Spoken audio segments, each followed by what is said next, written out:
Welcome to Our Girl Relationships.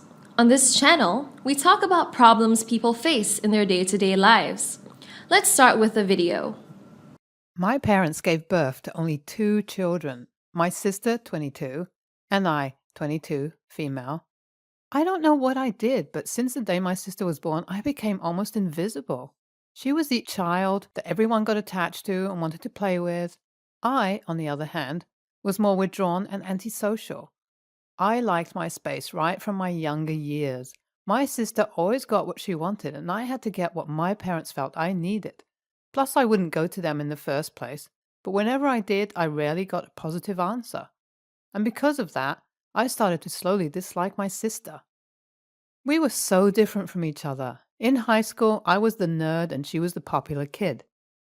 Most people didn't believe that we were related, and sometimes she said that I embarrassed her. That hurt me a lot. My sister had no trouble making friends or socializing whenever we got to a new place, while I would have to get comfortable first. I was also less likely to be the one to approach someone to speak. I had talents, but I was usually very shy, so only my close friends, who were very few, knew me. My best friend, male, 27, who was socially awkward like I was, always assured me that I was an amazing person. His experience was different from mine because his parents adored him, so he didn't have personality issues like I did. I was always anxious and found it hard to trust people because I thought they wouldn't see me for who I truly was, and they would treat me like my family did. I had a really hard time during my formative years, and my only voice of reasoning was my best friend.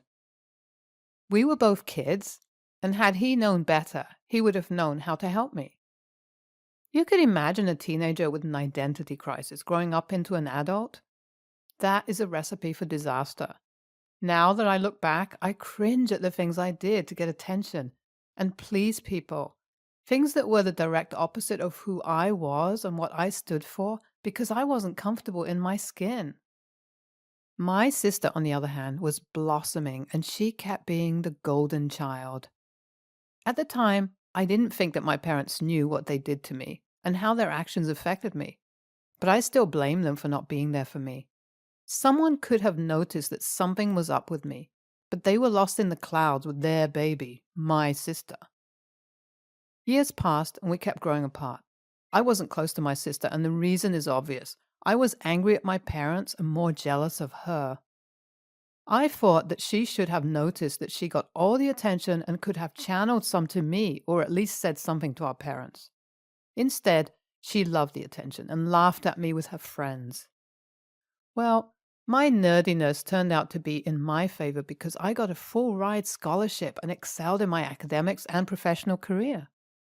Last year, the golden child got married, and you can imagine my parents paid for everything, including her honeymoon.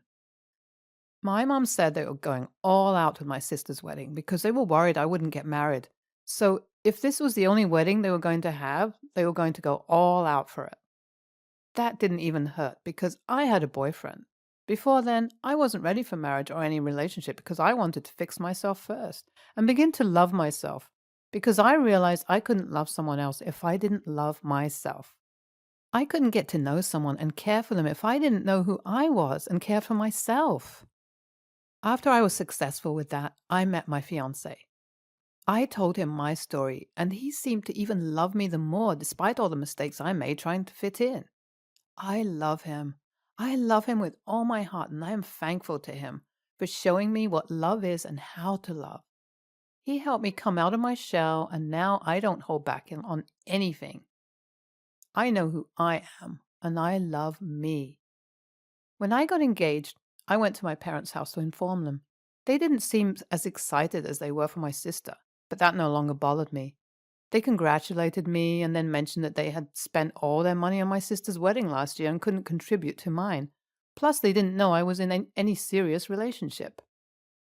That was where I snapped, but I said nothing to them. I no longer believed that they didn't know that they were hurting me because they did this over and over again and expected me to understand. When I got home, I ripped the invitation cards I had reserved for them and my sister. When they asked for the date of the wedding and venue, I changed the subject. I think my sister saw my wedding on social media, and she told my parents. They were furious that neither of them knew my wedding date or were even invited to it. I replied, saying that space was limited, so only the most important people were invited. That worsened the situation, but I was just being brutally honest. I didn't consider them as the most important people in my life, and the wedding was a small one.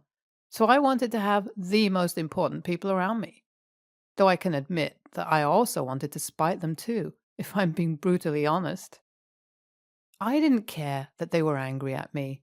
It wouldn't be the first time, but they didn't seem to let this one slide. My mom and sister found my new house. I moved in with my husband and came to scold me. I call it that because I don't think they intended to have a civil conversation, because all they did was scream at me, so I asked them to leave and they shouldn't come back except they wanted to behave like civilized human beings.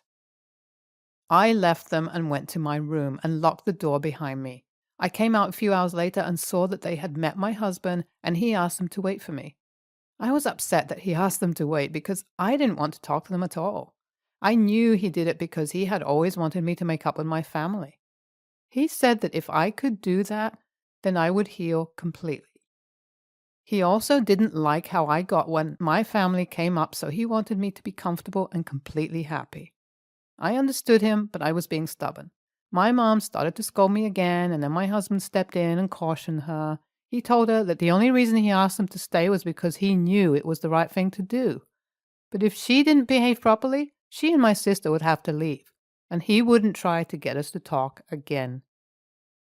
My mom knew he wasn't joking, so she calmed down.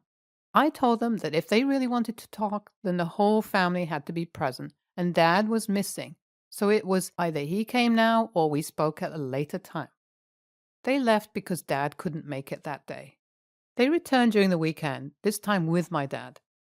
He was more disappointed than angry that he didn't attend my wedding. I told him that he had no right to be because he was never there for me.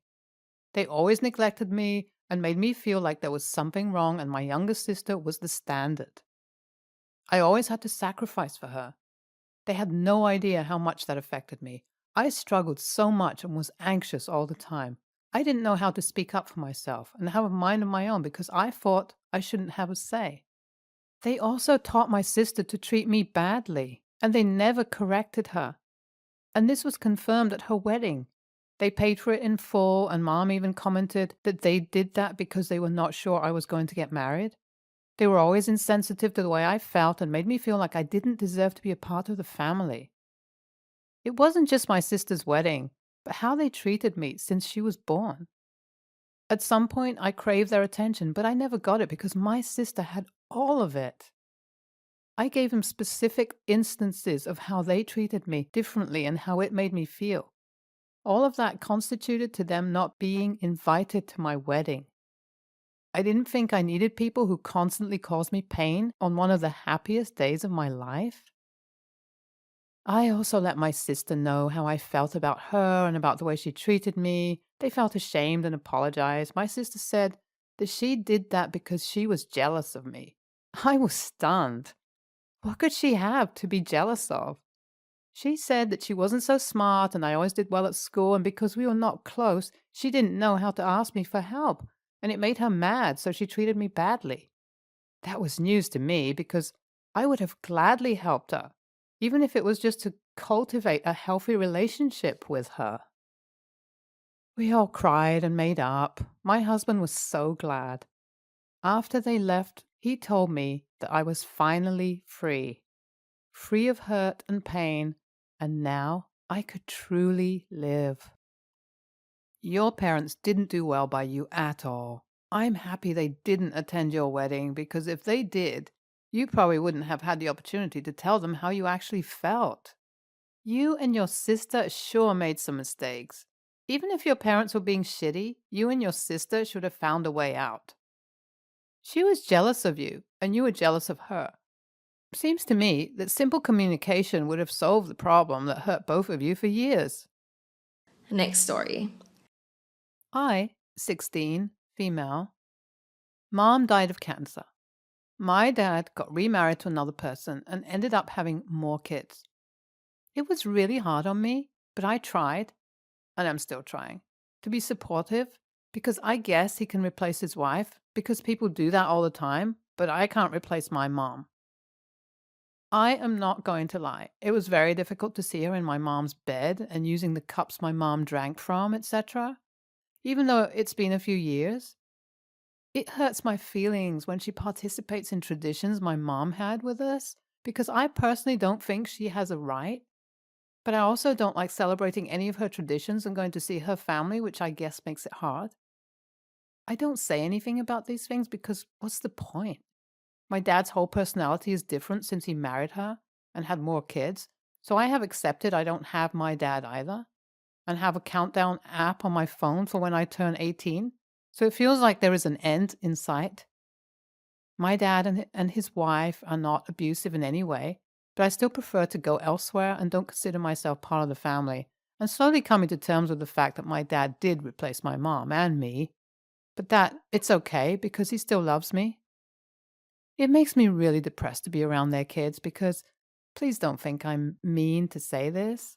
Siblings go through things together, and the worst things that have happened to me are things they don't know. My mom dying, dad changing, dad getting remarried, etc. I told my dad and his wife that I would be very uncomfortable if the kids they had together grew up not knowing that I had a mom who died, and that was my deal breaker. I called my stepmom by her first name, and my half brother asked why I don't call her mom.